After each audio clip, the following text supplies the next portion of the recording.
So the question is how to choose the proper guardian of your child if you should pass away before any of your children are adults. One key factor is to understand that your nomination of a guardian in your document is not a guarantee that that person will actually become the guardian.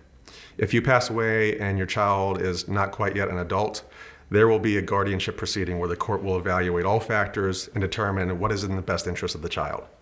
Your nomination of someone is just going to be one of those many factors. It's not going to be the determinative factor. But it's still important that you let the court know what your wishes are, who you would want the court to consider as a potential guardian in this type of proceeding. It's also important to understand that natural parents have default rights to children. So if you and your spouse are separated and you pass away before the child's other natural parent, that parent by default is going to be the quote-unquote guardian of that child going forward.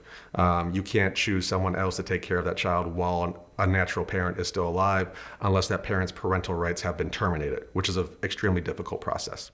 So the nomination of a guardian really only has an impact when both natural parents are gone and the child is not quite yet an adult. One of the considerations is going to be, where is the child going to live? If you want the child to maintain contacts to where they currently are, the same school system, the same network of friends and family, you want to consider the person that you nominate, are they going to still be in the area where you and your children are living, or is your children going to be moved to wherever the guardian may be living? You also want to consider the potential guardian's parenting skills. Have they parented their own kids? Have they been responsible with other children in other settings, such as teachers or other types of roles? You want to consider this as well. And you also want to consider the potential guardian's religious beliefs and other philosophies of the person that you may possibly nominate. Are they of another faith? And if they are, does that matter to you or does it not matter to you? Do they have certain philosophies such as public school versus private school? Does that bother you at all? You need to consider these things because your guardian will have ultimate control and decision-making ability regarding your child's life until your child is an adult. I also recommend to clients that they don't name someone and their spouse as co-guardians. For example, naming your brother and your sister-in-law as co-guardians. If you do so, you're essentially telling the court that you want the court to consider both your brother and your sister-in-law equally, which could lead to some confusion if those people end up getting divorced, or let's say hypothetically your brother passes away and your sister-in-law is the only available person.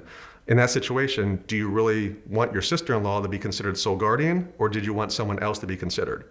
If your document is written so it considers both of them and you're no longer around to clarify that, the court's going to assume that you meant that your sister-in-law by herself is also to be considered a guardian. So it's important to be clear in your wishes when putting together your document and nominating a guardian. And finally, you always want to name a successor. When you name someone, you're not positive that person will actually be appointed the guardian. You're not sure if that person will accept the role. So you want to name in your document someone as a successor to step up into that role if the person you nominate as the primary person refuses that role. And those are the considerations for choosing a guardian for your children.